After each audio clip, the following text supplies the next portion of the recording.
Welcome back, everyone. Before we dive in, make sure you drop your thoughts and the lessons you took from this story in the comments. And don't forget to like and subscribe. Let's get into it. The company Christmas party was supposed to be a celebration.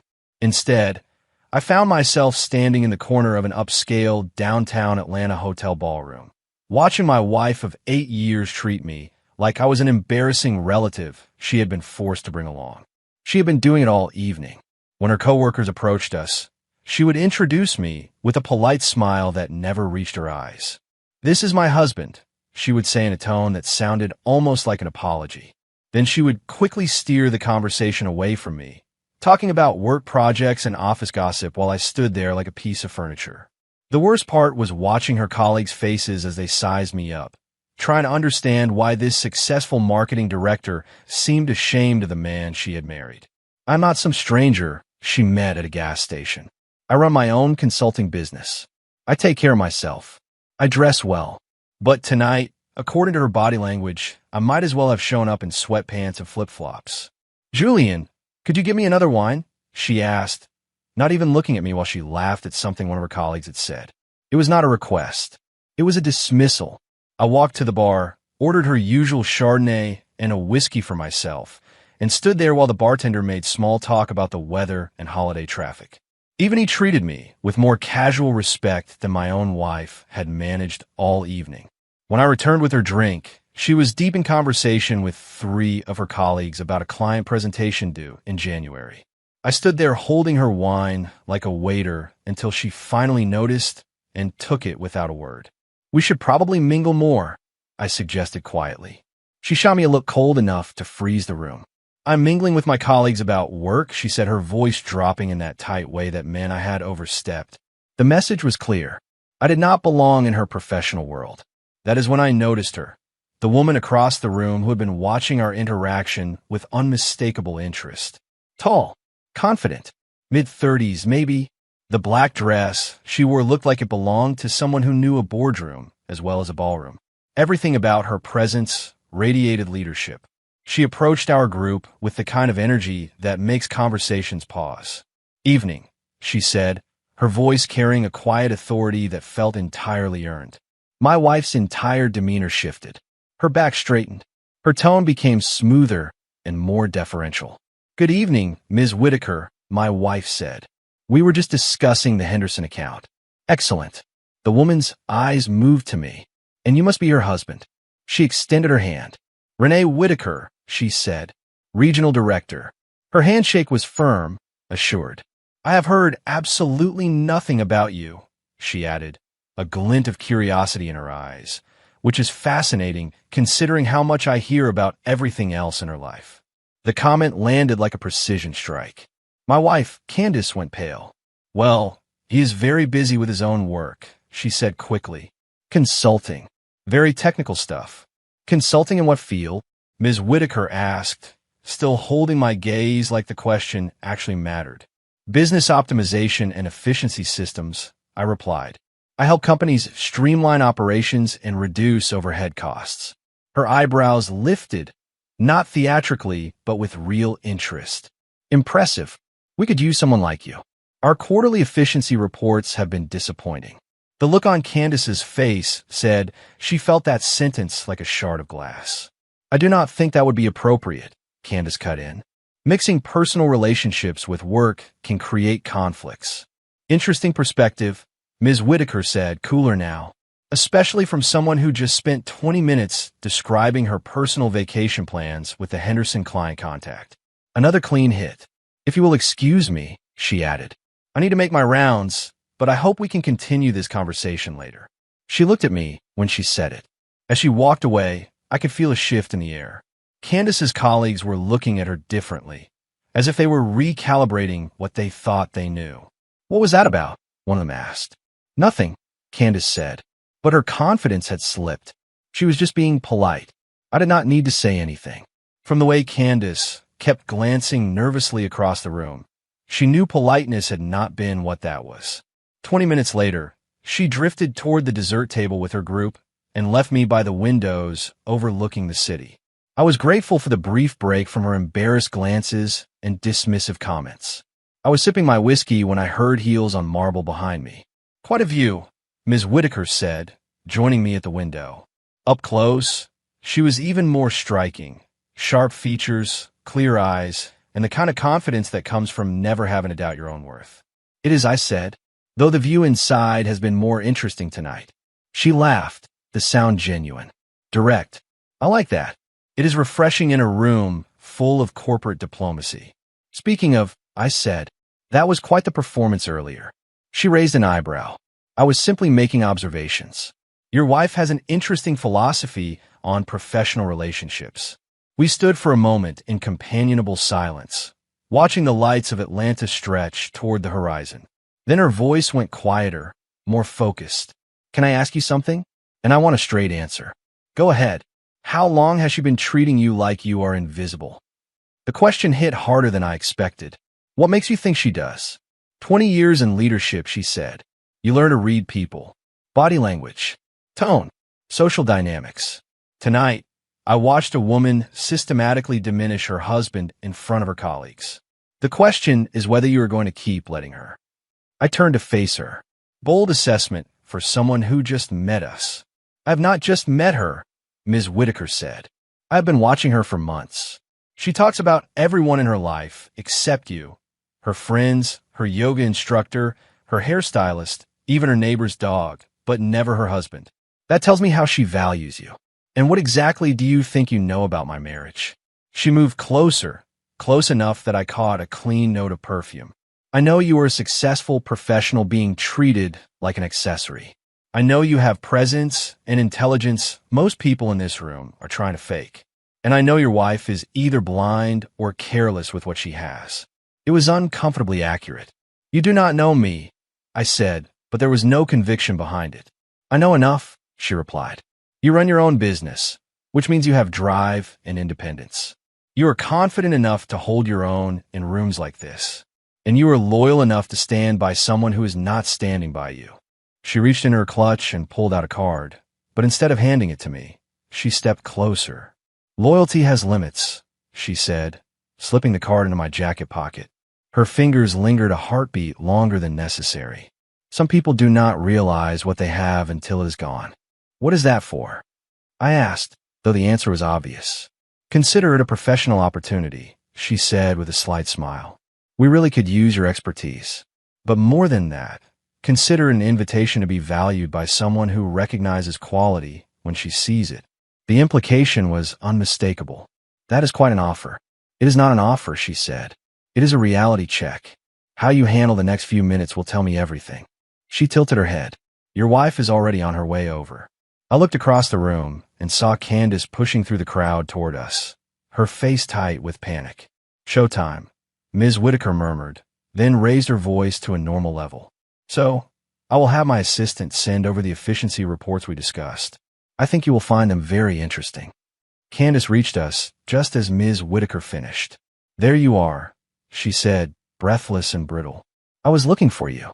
Just discussing some potential business," I said, keeping my tone neutral.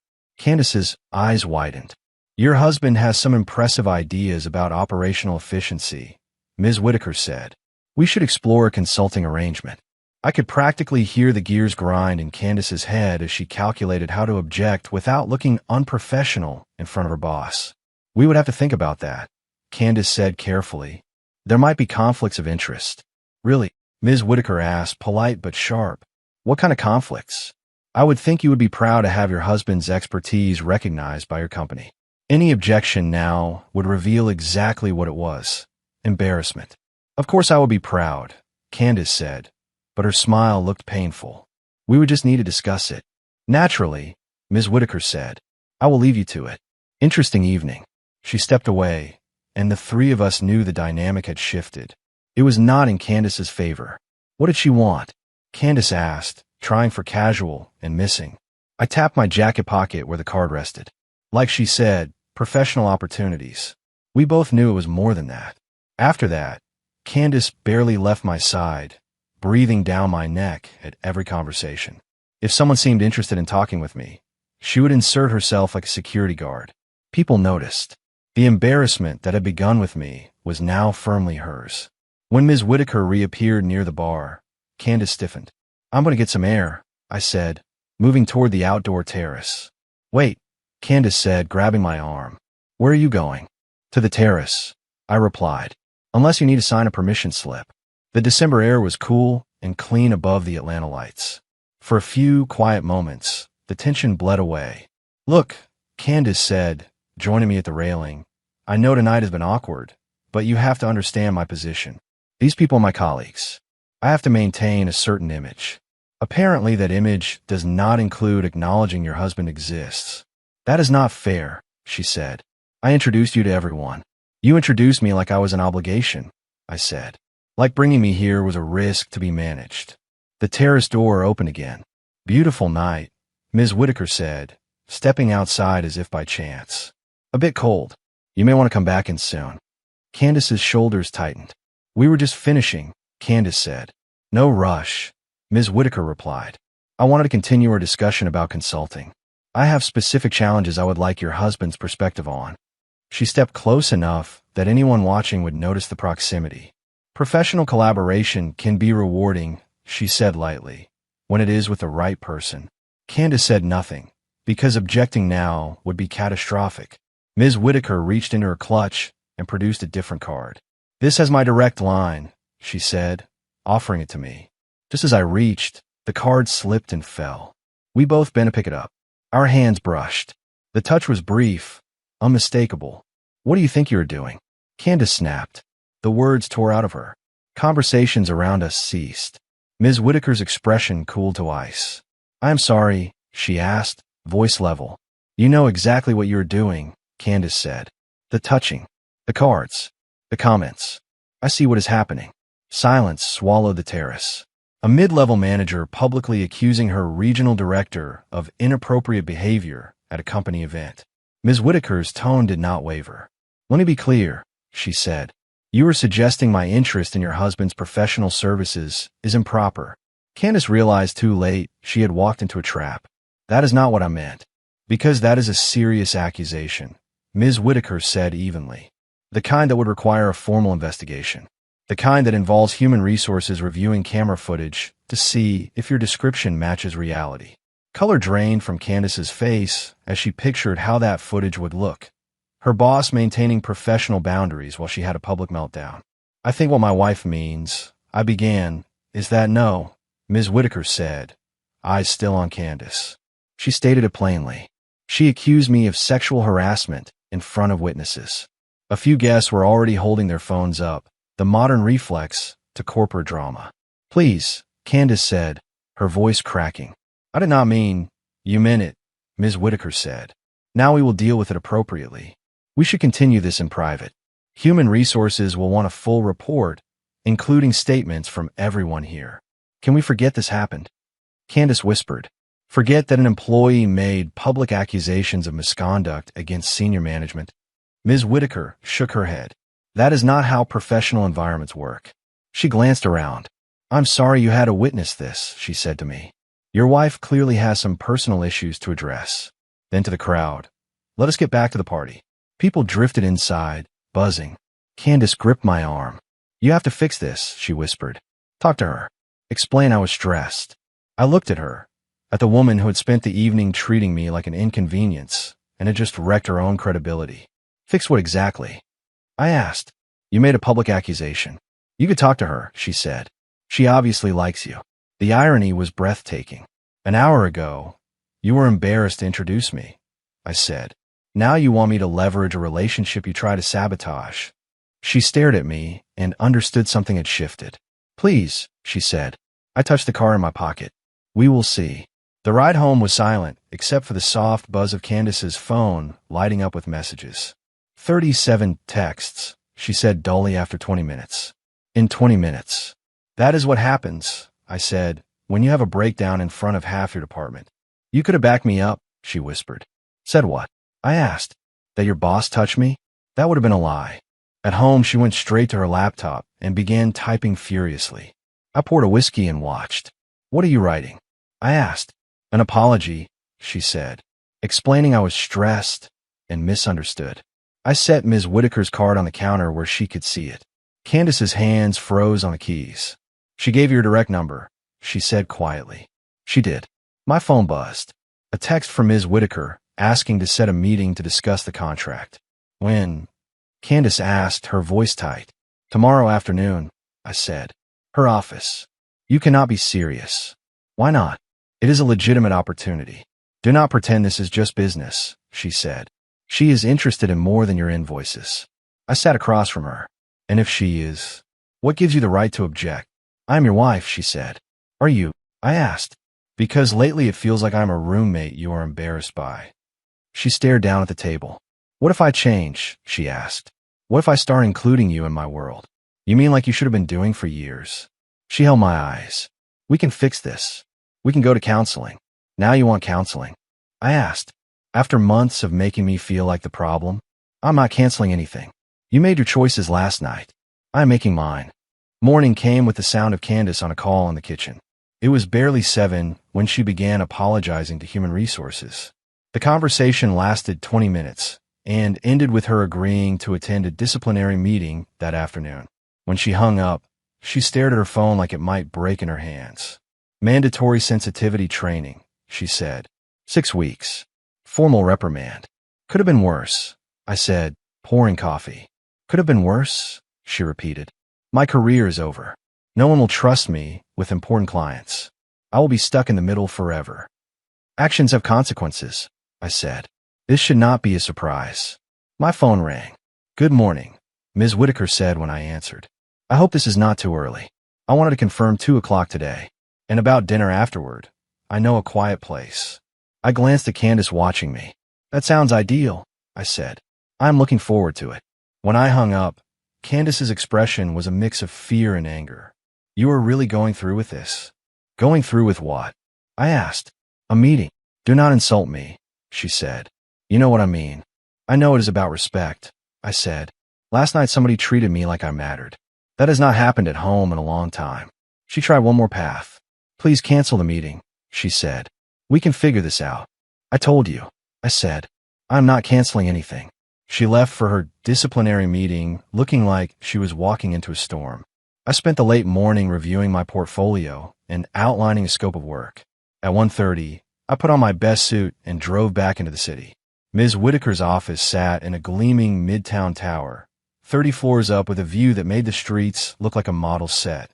Her assistant showed me in at exactly 2 o'clock. She stood from behind a wide desk, poised in a navy suit that somehow looked both severe and inviting.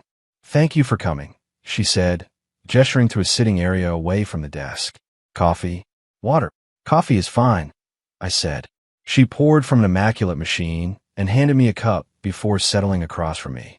Before we discuss business, she said, I want to address what happened last night. She did not flinch. Your wife's behavior will be handled through the proper process. Whatever happens between us, business or otherwise, has no bearing on that. Her consequences are her own.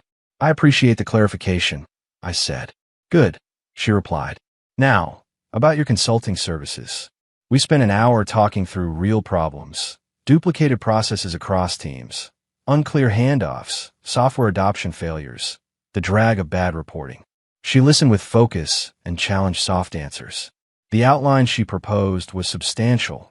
A 6-month engagement, clear deliverables, authority to implement, compensation that would push my income well above my best year. Beneath all of it, something else hovered, subtle, warm, and deliberate. It was in the way she watched me when I diagrammed a process on a legal pad, the way she leaned in when we reviewed a sample dashboard, the brief touch of her hand when she passed me a document. When we finished, she set down her cup and met my eyes. I want to be transparent, she said. I'm attracted to you. I was last night, and I am now. You are intelligent, confident, and underappreciated. I want you to take this contract because you are the right person for the job. I also want you to understand that my interest goes beyond a statement of work. The directness landed like oxygen after months of passive-aggressive remarks at home. That is quite an admission, I said. I do not have time for games, she replied. She walked to the window and looked out over Atlanta. Your wife made a scene because she saw something she's been ignoring. The question is what you are going to do about it. I joined her at the glass. What exactly are you proposing?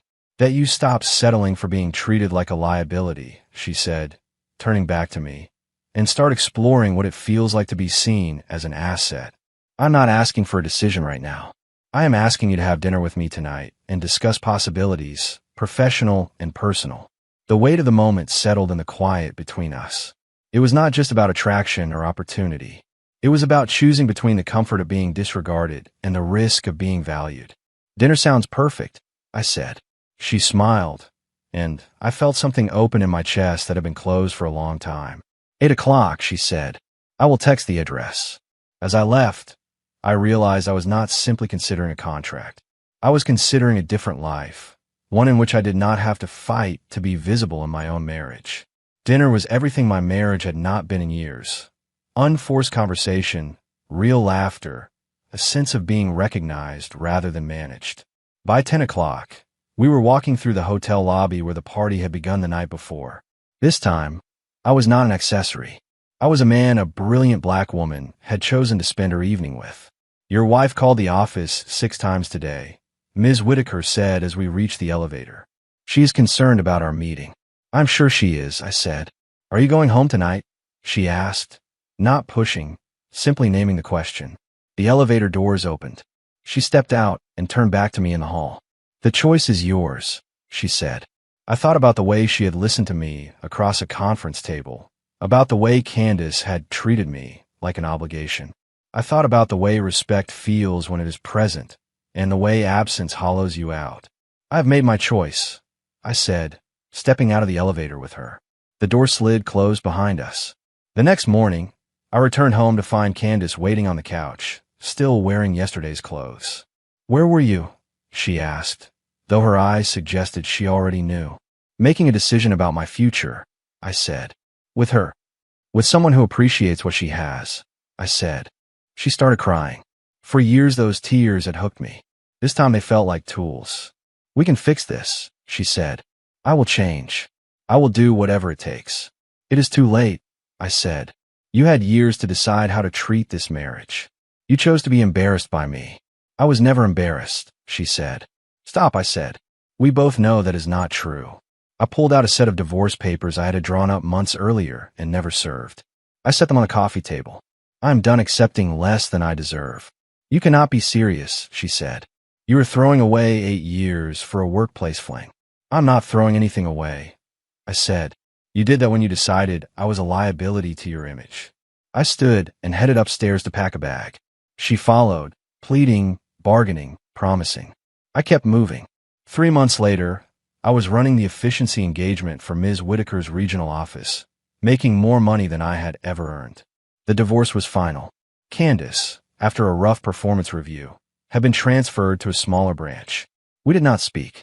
I was dating a woman who introduced me to people like I was her greatest advantage, not a burden she had to explain away.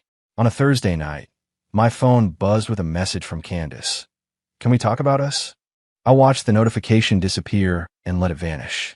Some doors, once closed, should stay closed.